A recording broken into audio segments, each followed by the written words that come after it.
Hello everyone, this is Ted Bauman here, editor of the Bauman Daily and of the Bauman Letter, with your regular Friday video. If you're interested in subscribing to the Bauman Letter, you can click on the little iCard above my left shoulder here, or in the link below to sign up. We are basically an investment newsletter. We try to cover all the bases, including everything from income all the way down to speculative stuff, but for the most part, most of this year we've been focusing on good, solid, cash producing, income producing, dividend producing companies. And I think that's going to become even more important in the next couple of years. And we're going to talk about one of the reasons for that today. Today, the big topic is the Fed and obviously its pivot to becoming hawkish. Now, before we do that, let's talk a little bit about the history of the Fed's activity in the economy going back to the great financial crisis. Here's a chart from Bloomberg that shows basically the Fed's benchmark interest rate that's in red, and then the S&P 500 that's in black, and then it shows you where the Fed has intervened at different points. Now remember, it's not just about interest rates, it's also about buying bonds and treasury bonds and mortgage-backed securities out of the market in order to pump liquidity into the market. So the critical thing here, though, is just how big a role the Fed's rate cuts have played, and also its QE has played in helping to prop up the market. Now, we have two examples of the Fed's activities in relation to two different crises. One was the great financial crisis of 2008 and 9. Now, in that case, the Fed created a lot of money through quantitative easing, while the governments didn't really spend. In fact, the government response was to try to cut deficits and enact austerity. The result of that was that inflation and economic growth actually fell well below previous rates and targets, despite protestations from gold bugs and other inflation hawks that all this Fed money printing was going to cause inflation. It didn't cause inflation. I'm going to show you just now in a chart why that's the case. The next thing that happened, of course, was the pandemic. That's the second time that the Fed came in with a sudden massive boost of QE. Now, the Fed it issued a lot more quantitative easing money in the sense, I'm explaining the mechanics just now, but instead of austerity, governments around the world decided to join the party, and they pumped about $10.8 trillion worth of fiscal stimulus into the global economy, equal to about 10% of global GDP. The United States was probably the most generous in terms of pumping in stimulus. It happened twice last year and once at the beginning of this year. And the result has been high inflation. Here's a chart that shows inflation going back to the 2000s. And what you can see very, very plainly here is that after having fallen during the great financial crisis and afterwards, inflation picked up to a steady average of about 2% until this year, and then it has taken off. Now, at the same time, we've seen in this next chart that wage growth after the 2008-9 great financial crisis was already falling. It was falling before that, but it fell even more substantially, particularly at the bottom end. And it only started really picking up at about 2015. But wage growth, you can see in the far right-hand side, that wage growth has picked up substantially during 2021, but it's still not back to where it was back in the late 1990s. Now, what all of this tells us is that we had two different types of attempts at response to major economic crises. One was the great financial crisis. That one was the Fed only. That did not result in inflation or wage increases. The second response was to COVID, and that did result in inflation. The big question is, does that have anything to do with the Fed and QE? Now, the market has been implying that yes, it does, because they've been saying you got to raise rates. And you got people like Mohammed El-Arian, who's been very hawkish, and Larry Summers and others basically saying the Fed has got to raise rates in order to tamp down on inflation. So that means that they assume that the big jump of inflation is really driven by Fed monetary policy.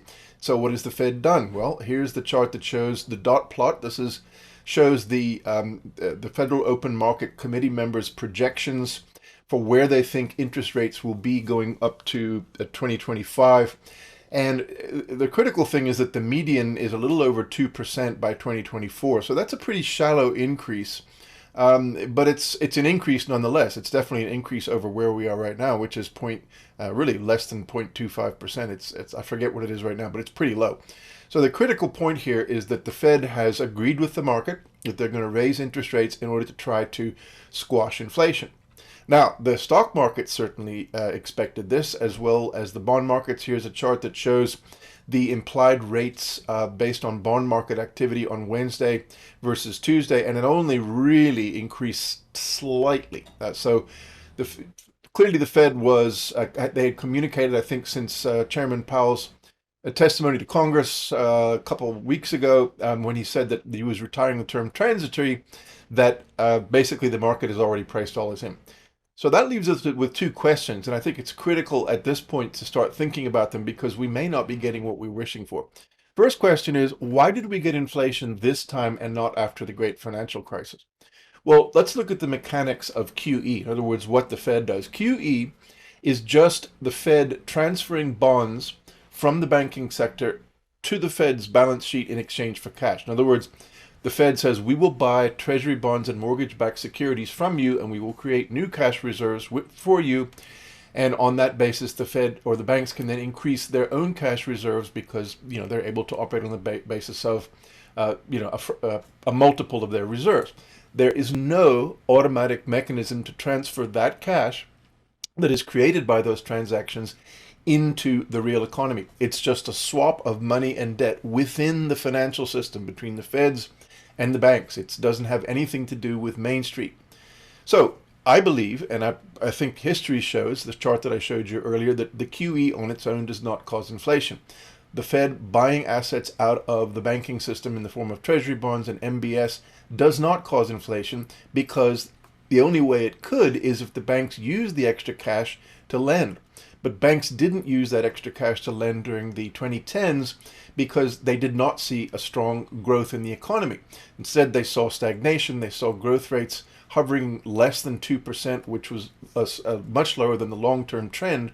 After the great financial crisis, they saw unemployment remaining high, and so they were reluctant to lend. And as a result, that QE money did not end up getting back to Main Street, and as a result, there was no inflation. However, after COVID, there was an expansion of fiscal stimulus, which is very different. Now, the Fed does play a role there, because what happens is the Fed buys bonds issued by the Treasury, and then the Treasury then issues that money in the form of stimulus checks. Now, that money went straight into people's pockets, which they then spent on things which led to an increase in demand for certain kinds of things. I'm going to talk about that in a moment. And in conjunction with problems on the supply side, that led to inflation. So the critical difference is that whereas the Fed's traditional QE, which is a swap of debt for cash between banks and the Fed, did not lead to inflation, when the Fed started monetizing Treasury expenditure in the form of spending, in the form of fiscal stimulus, it did lead to inflation. Now, here's the interesting thing. That challenges the old-fashioned monetarist notion, the notion popularized by Milton Friedman, that inflation is always a monetary phenomenon. It instead suggests that inflation is in fact a fiscal phenomenon based on the balance of government spending and taxation, which is exactly what a group of people called the modern monetary theorists predicts it to be. Now, I'm not saying that I'm an MMT person myself, but the data is really starting to suggest that the old notion that the Fed's expansion of the overall money supply is not the driver of inflation. What matters is when money gets in the hands of ordinary people, that is what matters, and that can only happen through fiscal policy. So the first question, I think the answer is that the big difference is because fiscal policy came to the party after COVID in the way that it didn't after GFC. Now that raises the question of whether the Fed's interest rates are going to interest rate hikes are going to make any difference. If the Fed's QE didn't cause inflation, will raising interest rates peel it back? Well, it depends on the primary cause of inflation, doesn't it? Now, one argument is that it reflects changing composition of consumer demand. Here's a chart that shows GDP going from before COVID to where we are today. Now, the reason this chart is so interesting is because overall it shows that we are not, in other words, GDP is not exceeded its long-term trend line. We're back to where we would have been prior to COVID. Had COVID not happened, we'd be in about the same place, and fiscal policy helped us do that. But fiscal policy has not caused GDP to exceed its long-term trend, which means that overall, since demand and income in the economy, i.e. GDP, are equal by definition, it means that demand in the economy has actually not exceeded its long-term trend. The problem is that the composition of that demand has changed. Here is a chart that shows personal consumption expenditures on services. It's still way below its long-term trend prior to COVID. Here's the next chart that shows personal consumption expenditures on durable goods. And it shows that at this point, or durable and non-durable goods, and it shows that expenditures are way, way above the long-term trend line. So here's the result. You get, on the top, you get services, which is basically the percentage change in service type prices versus durable and other consumer goods in blue. And clearly, although there's been a jump in prices in both, the jump in durable goods is far more. Now, the whole point of this is to show that the fact that the Fed and the government pumped money into the economy after COVID does help to explain inflation, but it's not just the money. It's what people spent the money on that caused inflation. And in respect, what people were spending money on is they allocated a huge amount of money that would normally have gone to restaurants, bars, and trips to Disneyland and other things into buying goods. You know, the famous story of buying the Peloton bike as opposed to a gym membership. All that changed around, and that wasn't due to the Fed, and it wasn't due to fiscal stimulus. It was due to COVID. It was due to the fact that people were reverting to buying goods as opposed to services because of concerns about being exposed to the virus. Now, that's the first possibility. The second question is whether bottlenecks contributed to inflation. Now, here's a chart that comes from the World Economic Forum that shows that in both the US and in the Euro area, CPI has increased significantly, but it has increased more, particularly in the United States, because of bottlenecks in both production industries and also in transportation. The solid line is actual CPI. The dotted line is CPI if there were no bottlenecks. So according to the WEF, bottlenecks have actually contributed almost the entirety of the additional CPI increase above and beyond what it normally would have been given fiscal policy. Now, at the same time, we do know that there has been a dramatic increase in goods expenditure. I just showed you that. So here's a chart that shows imports of containers, 20-foot equivalent TEUs, into the United States. Now, you can see that although there was a drop in 2020, this year's increase is just way beyond not just, erasing the drop in 2020. It's gone way beyond anything even before. So it's not just a question that, we're having transport bottlenecks, but we are importing more goods than we normally do.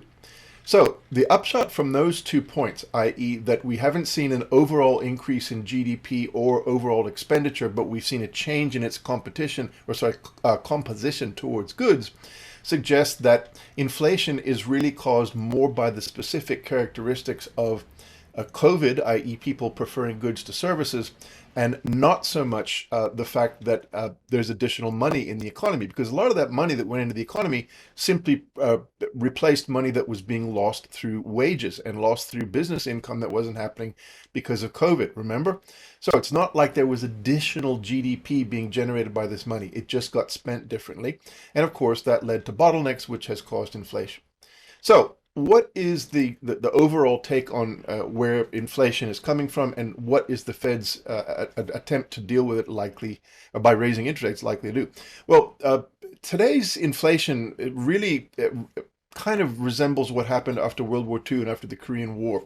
Between 1946 and 1948, you had a whole bunch of people who were coming back from the war who had spent or saved a lot of money during the war because there were shortages and rationing, and they had money saved up, and they wanted stuff. Now, the economy had not yet transitioned from a wartime economy making tanks and airplanes, going back to making cars and washing machines. So it took a couple of years, and during those 2 years, inflation exceeded 20% in both years. After the Korean War, it went up to about 10%.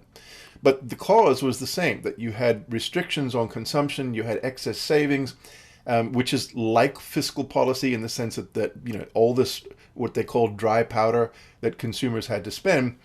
In the post-war period, it came from savings. In the post-COVID period, it came from the federal government, but the effect has been the same, that you get this big boost in inflation. In our case, though, the big difference is that the only thing that people have been able to spend a lot of money on is physical goods, which leads to shortages, which leads to increase in prices. Now, that leaves the question, will that cause long-term inflation through what economists call the expectations channel? The expectations channel is when businesses and workers start saying, well, I expect inflation to be high going into the future, so I'm going to start baking in larger price increases in next quarter and next year, which in turn feeds the inflationary impulse and makes it a self-fulfilling prophecy. Now, if you look at any chart of forward inflation expectations, whether they come from consumers, from product or production managers, the PMI indices, whether they come from bond markets, everybody expects inflation to narrow back down to under 3%, probably by the end of next year. So there isn't an expectations problem.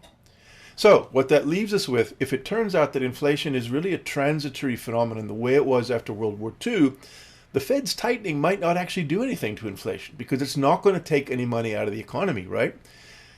QE and interest rate cuts didn't pump money into the economy, so how can reversing that take money out of the economy? The money that has caused inflation came from fiscal policy, it didn't come from monetary policy. So the question is, what will the Fed's policy do? Well, if it doesn't do anything to calm inflation, but inflation subsides on its own thanks to COVID fading away and thanks to changes in the pattern of consumption, the Fed will probably get credit for it, and people will probably not realize that it was actually because inflation really was transitory in the way that it was after World War II and the Korean War. But it could have a big downside, and that is because we have become a highly indebted economy.